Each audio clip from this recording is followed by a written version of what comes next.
Guys, it's Sarah, and today we are going to talk about all the books that I have out from my library. I ended up going into, what did I have to do? My daughter wanted to go one day and get a book, and so I took her to go get the book that she had requested. And so she checked out a few, and then, of course, I had to leave with a couple as well. And then when I took her book back because she had read it, I just went in and got a stack. And here's the thing, I'm really glad that I ended up doing that because now our library is closed to the public for the time being. They're doing curbside pickup, so you can, reserve your books online and go pick them up if you want to. But I can't go in and just browse, which is what I did for this entire stack, which I loved. I just was not looking for anything in particular. I just grabbed whatever was calling to me and things that I had heard of before and knew I wanted to maybe pick up possibly. And so that was fun.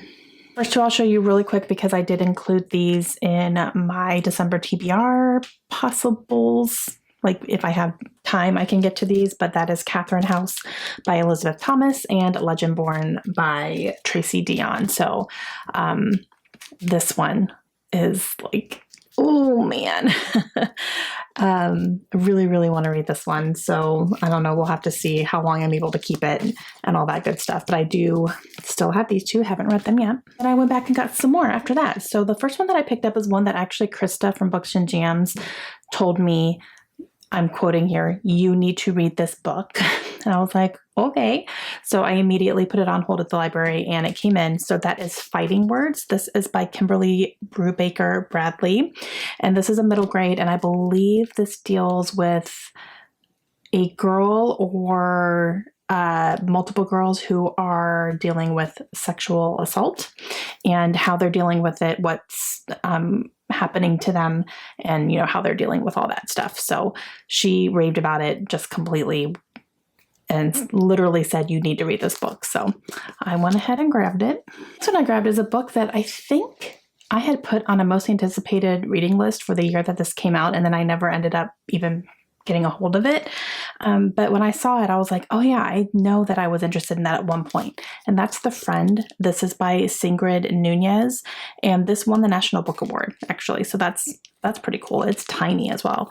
This is a book about grief. It is a woman who loses her mentor, I believe. Her mentor dies, and he leaves behind this Great Dane and leaves it to her. And so she is left dealing with a Great Dane, which is not an easy thing to do.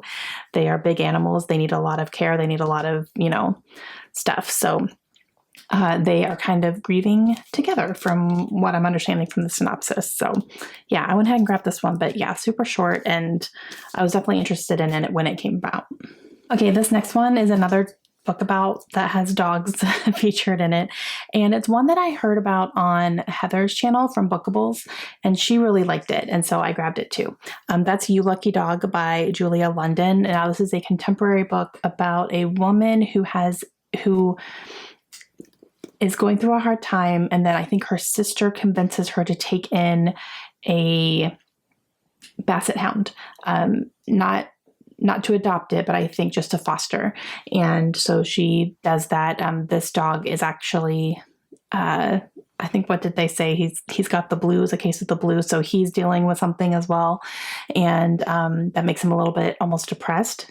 And she hires a dog walker to walk him while she's at work.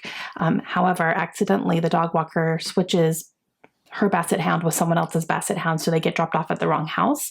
And so she has to try to track down her basset hound and get them switched. And then she meets a man that way because she has his basset hound and he has hers.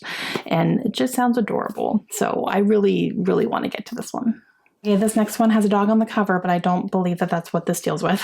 That's Salvage the Bones by Jesmyn Ward. This has been on my list for a while to check out. This actually also won the National Book Award. And this one, I believe, was inspired by Hurricane Katrina, which Jesmyn, I believe, experienced. I think she is from New Orleans. And so she experienced Hurricane Katrina, and this book was kind of a result of that. And it follows a family that lives in Mississippi, and it's the children of the family. They are all very, very young. I think the oldest one is 15, and she finds out she's pregnant, and then this hurricane is coming, and they experience that. So definitely something that's been on my list for a while. Okay, this next one is one that I just added onto my list. And so I grabbed it at the library because I wasn't sure about actually buying it because it has just come out, I think. They're actually making a movie out of it, but that is The Greatest Beer Run Ever.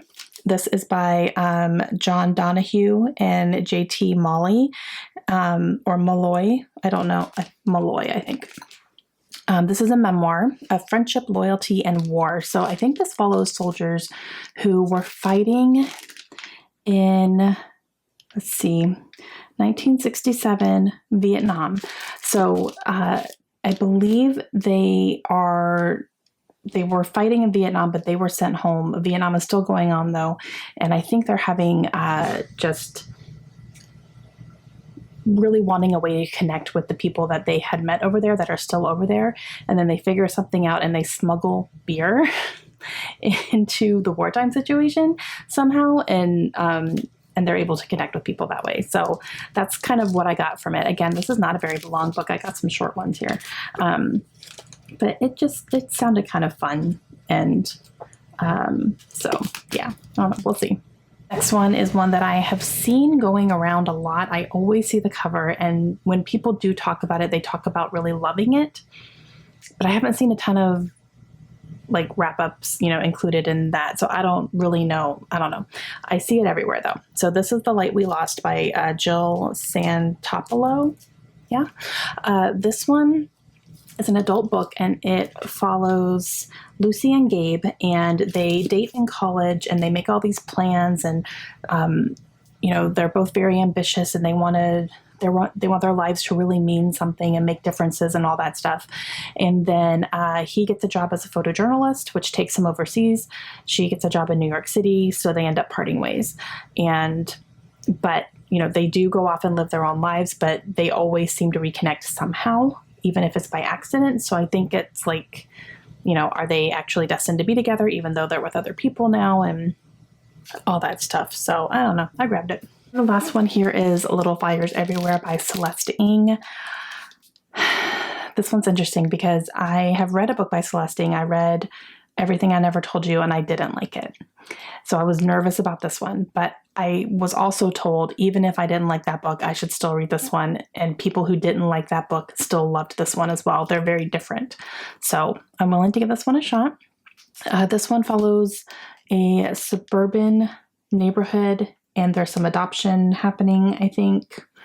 Somehow, I think it covers racial issues. It was made into a TV show with Reese Witherspoon and Kerry Washington. And I've heard really good things about the show, actually, or like mini series, I think it was. I don't think it was an actual series. But yeah, so I don't know. I'm willing to give it a shot. It's always interested me, and I have heard amazing things, not good things, amazing things about it. Okay, guys, that is it. Those are all the books that I currently have out from my library. I don't know how long I'm going to be able to keep them because I don't know when the library is going to be fully functional again. I don't know if they're just letting people keep stuff till whenever. I'm not sure how all that's going to work, but I have them for now.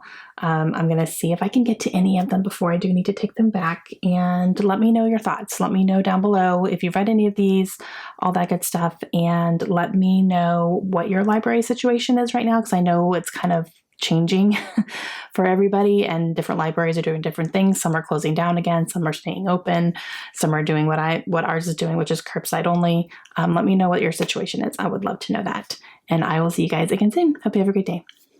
Bye.